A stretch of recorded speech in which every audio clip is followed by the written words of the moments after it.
article. The subject matter of this photo story and our program will show how and why fashion has changed throughout the past 60 years.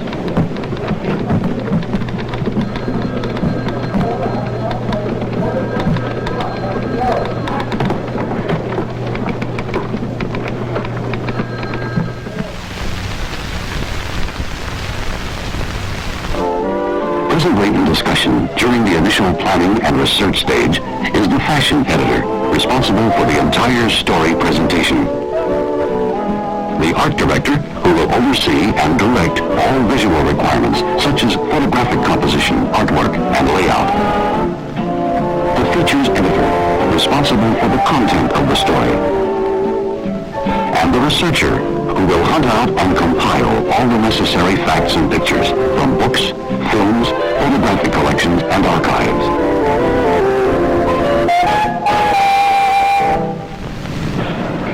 Okay, that's fine. Have we seen enough to go on? Now to the 1920s. Well, we're into the 20s now, aren't we? Complete with Flapper Girl, 23 Skidoo, and Good Times. What do you think the influences are from what we've seen? Well, I really see this kind of look as being very much tied into the liberation thing. For the first time, women's legs weren't hobbled by long skirts and tight clothing. They were free.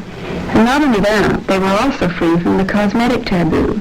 For the first time, they could improve their faces with lipstick and rouge without being thought of as wicked women. Joan, what would you outline as being the basic style trend of the 20s? An athletic look, a whole change of silhouette. When we were talking about this before, Andy said that he didn't think that cosmetics had as much bearing on the look as clothes and hair. But if you put a 1940 face on the clothes we've just seen, you wouldn't have the same look at all. Would that be a 1970 fashion with a 70s face? No, because fashion comes back, but it never comes back in exactly the same way. The clothes that people wear reflect the times in which they lived, and history never really repeats itself. Now, Andy, when we do this spread, I want to make very sure that we clearly illustrate the changes in each period, right up to the future. All right, can I just stop you right there for a moment? How am I going to show that in 2 dimensions, in color? What research material do I need? Well, Lynn's fashion and cosmetic research are going to have to be very thorough, because in a project like this, the details are terribly important. Well, can't you do it by girl? You know, we have the Gibson girl, the Flapper girl, the Vamp, and the Star. What we'll do is take the same model, made up and dressed differently, and fit it into each era from 1921. Ah, and then from the drawing she'll have the garments made, right? Right. Well, where will you shoot it for your stills? Well, you take the girl, and you make her up and dress her, and take a photo of her in the era that she depicts. Mm-hmm. Well, if we're going to start tracing the history of cosmetics and fashion in the century, I really think we should start at the beginning. I don't know, let's say about 1900, and then we can see how the social and economic status of the women changed. Okay, so let's begin at 1900. How would you show the look of the people at this time, Andy? Well, 2 photographic possibilities are an exterior like a boardwalk, or a classic interior like this. Yes, that's a conservative ballroom area. That's the style, and that's the sort of pose. Seems that Edwardian high society was the fashion trendsetter at the turn of the century. This kind of fashion, makeup and hair and everything, were very much restricted to wealthy women of the upper class. In the first decade of the century, women's fashion assumed a vertical line. The position of the waistline moved up and down. Boning was light, usually confined to a wide inner waistband of belting and an underbodice of thin silk.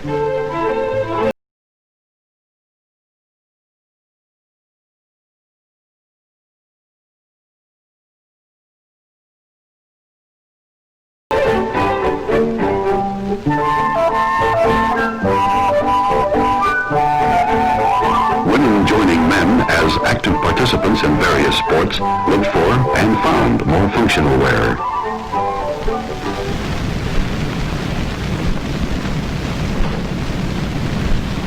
It was an American artist, Charles David Gibson, who created an illustration that became the ideal of perfect womanhood, the Gibson girl. The Gibson girl. She was elegance itself. Graceful, clinging gowns emphasized her small waist and hourglass silhouette. To get that silhouette, she wore a long corset that forced her body into a pronounced S-bend. And her special trademark, hair that was pale nut brown, piled high on her head, often with the help of a horsehair pad. Her delicacy was enhanced by lavender water, which was the only permissible perfume for a lady in the first decade of the century. Proud of her figure, her tiny waist, and the coquetry of fine linens and lace.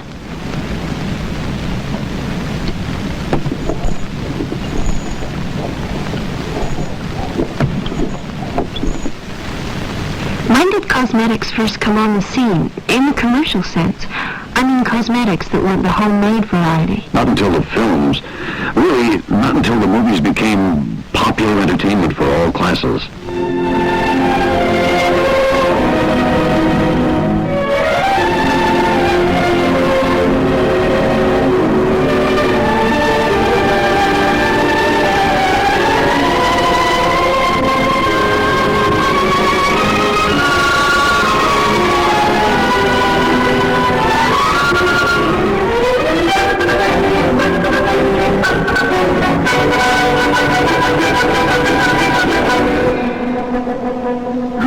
Big trendsetter in the 20s. The trendsetter for the 20s was Theda Bara, the vamp. Movie stars were a new thing, and Theda Bara, more than anyone, caused a minor revolution in makeup. Her look was created with the use of colored powder and shaded eyes that gave Theda her sinister look. In the 20s, dresses became narrower, and the brim Gloria Swanson hat became a must. A newfound earning power freed women from the home. There were new clothing styles. More girls could afford makeup, and this caused a boom in the cosmetic industry. Girls plucked their eyebrows. Cheeks became pinkish with rouge. New metal lipstick containers made lipstick the most popular makeup accessory.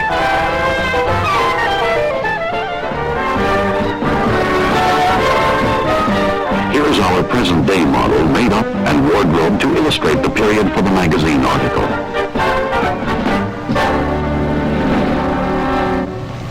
Fashion and cosmetics don't make changes in lifestyle, they reflect what's going on in the world. Look at the 30s when there was another big fashion change. The Depression was on and people wanted to escape, and where could they escape to? The movies. For very little money, housewives on impossible budgets could live for a few hours in the tinsel world of Hollywood. Yes, this was a period when the film stars were the common property of everyone who paid to see them. And what was the look in this period? It was an inexpensive look and an easy look to copy because it was basically a hair change and a face change. There was a movement change too, though. The flappers of the 20s were frantic, but the women of the 30s were languorous and sophisticated. They had a very special kind of allure. Lights?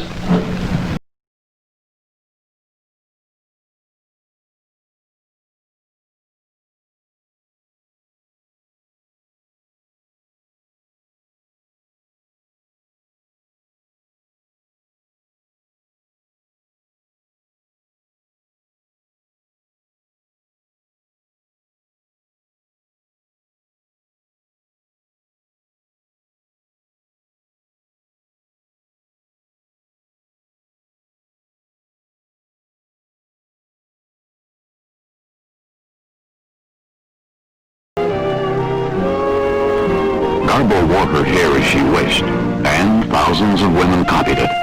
Garbo had extraordinarily long, thick, curled eyelashes, so thousands of women started wearing false eyelashes and using heavy mascara. Garbo plucked her eyebrows to a thin line, so did thousands of other women. She outlined and darkened her beautifully defined mouth, so did her followers. The movies were full of actresses of the Garbo type. As a representative of classic beauty, she set styles. Other actresses set fads. One of these was Jean Harlow, whose novel Platinum Hair initiated a trend towards blonde, setting a new fashion in hair color and style. On set, please.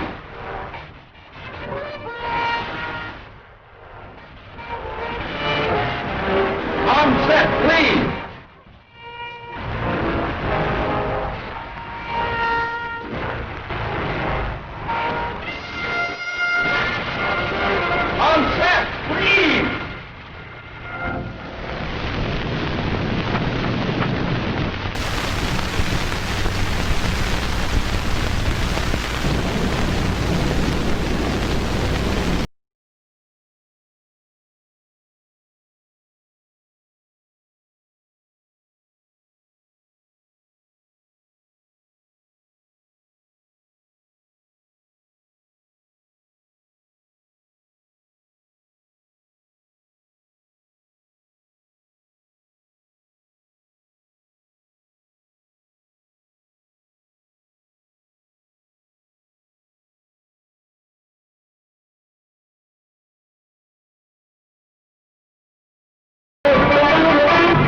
the war, it was the fashion designers, not the movie stars, who made the look. I think from the 30s through the war years, the whole look of makeup hardened. And then in 1947, Christian Dior introduced his new look, which was a terrific shock because it was the first big change. That was prior to 1950. And what was it, John? Skirt length dropped. It was a return to the Gibson girl hem, with a big bouffant skirt and a tiny waist. Everything was soft again. It was a real I'm going to languish and be a lady feeling again. The eyes became the dominant feature now, often slanting upwards beneath thickened, arched eyebrows. Eyeliner was used all the way around the eyes. Eyelashes gave the illusion of size and luster.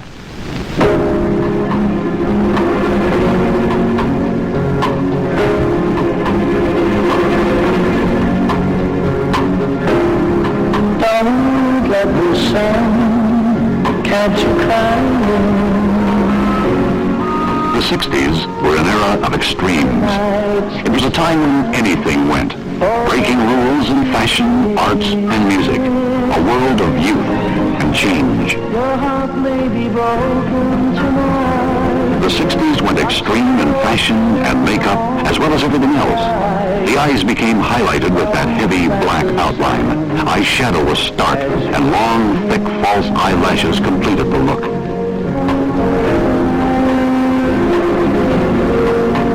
Don't let the sun catch you crying.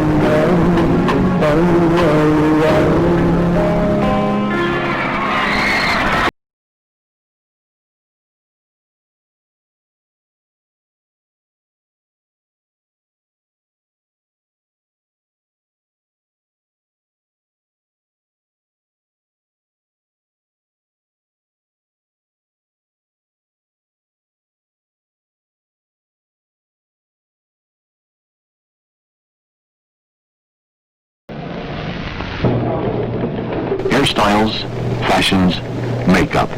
Everything changes. The look of the day surfaces from other times, other eras. But women have come a long way since the Edwardian beauty parlor. The changing face of beauty is freer, more natural. The corset is a museum relic of days gone by, and even the girdle is obsolete. Hollywood and heavy black eyes are no longer the hallmarks of high fashion. The right appearance today is what is right for you.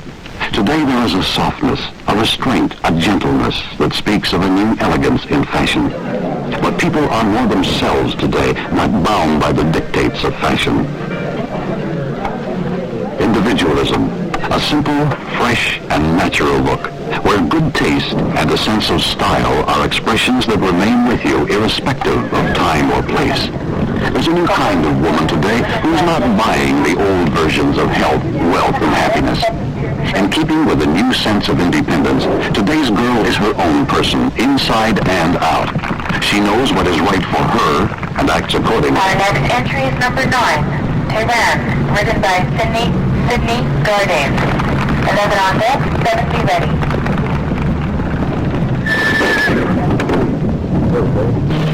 Women are more frank and more direct. They are no longer accepting social patterns unless they themselves believe in them. The world is opening up. There are more professional and career opportunities. A growing awareness about all things. Concern about products made with quality and scientific know-how. Today's girl also knows that beauty is more than skin deep. A fresh appearance and good health are synonymous. A balanced diet of wholesome food is the first ingredient. The right amount of rest is also important, whether it's 5 hours or 9 hours. It's what your body requires. And exercise is a must, not only to keep the body toned, but as a physical outlet and a source for creative energy. Beauty in the 70s is many things. A balance, an overall coordination of hair, cosmetics, and clothes.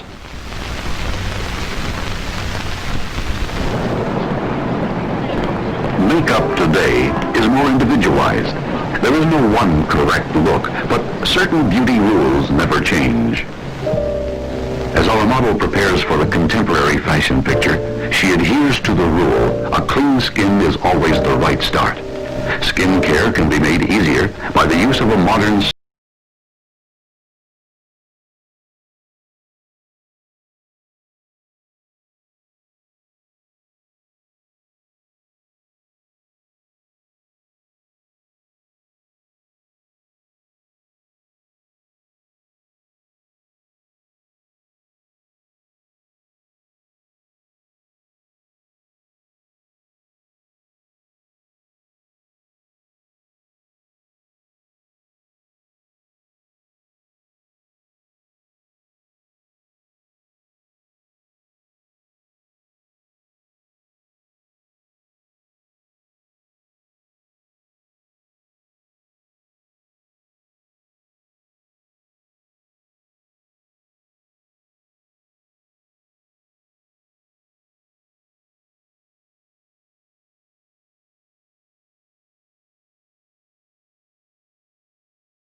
from inner to outer corner. If your lashes are thick and dark, mascara will make them even more glamorous. If they're fair or short, you can darken them and lengthen them with mascara. Quality mascaras lengthen eyelashes coat after coat. To build thick, beautiful lashes, you should first brush from base to tips of lashes, twirling one to separate lashes as you coat them. Long, smooth strokes are better than short, choppy ones.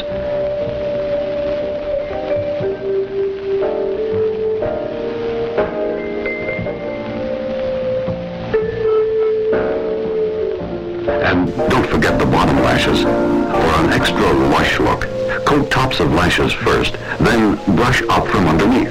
Use 2 or 3 coats. For your eyebrows, use light, feathery strokes of your eyebrow pencil to fill in bare spots, so you never make a hard, heavy line. You can use 2 shades for a softer look. Now for pressed powder. Using your clean puff, press it firmly onto your skin.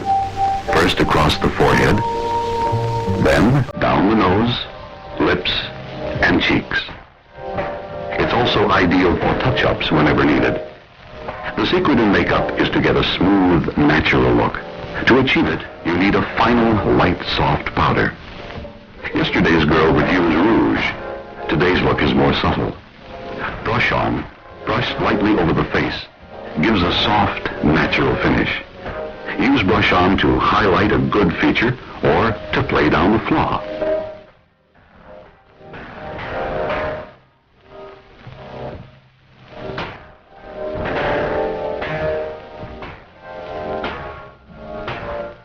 If your nose is too large, make it appear smaller by stroking brush on in a darker shade on the sides of the nose and the tip. If your face is too round, use it in the hollows of your cheeks.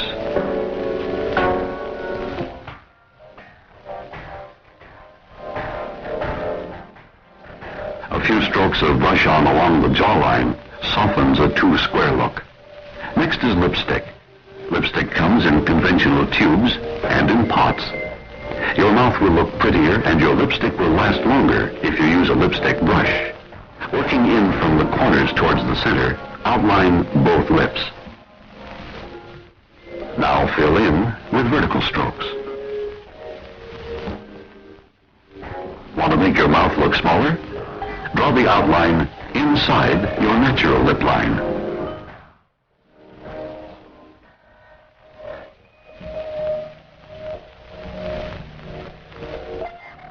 If lips are too thin, just reverse the technique. Have I forgotten anything? Ah, yes, of course, the nails. Good-looking nails make good-looking hands look even better.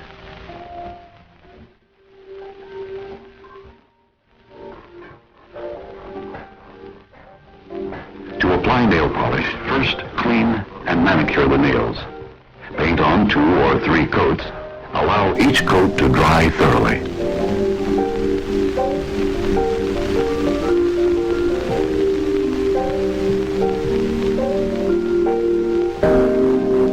And now, ready to face the photographer and the world, from the tip of the toes to the top of the head in the look of today. Our model is ready for her assignment.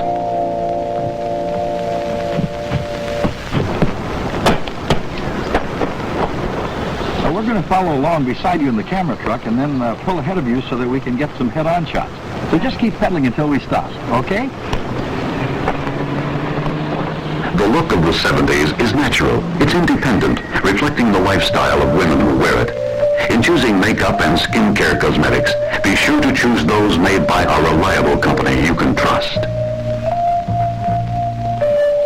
This one actress who played all of these roles illustrates the changing face of beauty and the changing nature of beauty care. Progressive modern companies employ the most experienced researchers and scientific equipment to assure their products are the very best modern science can make. They believe quality in research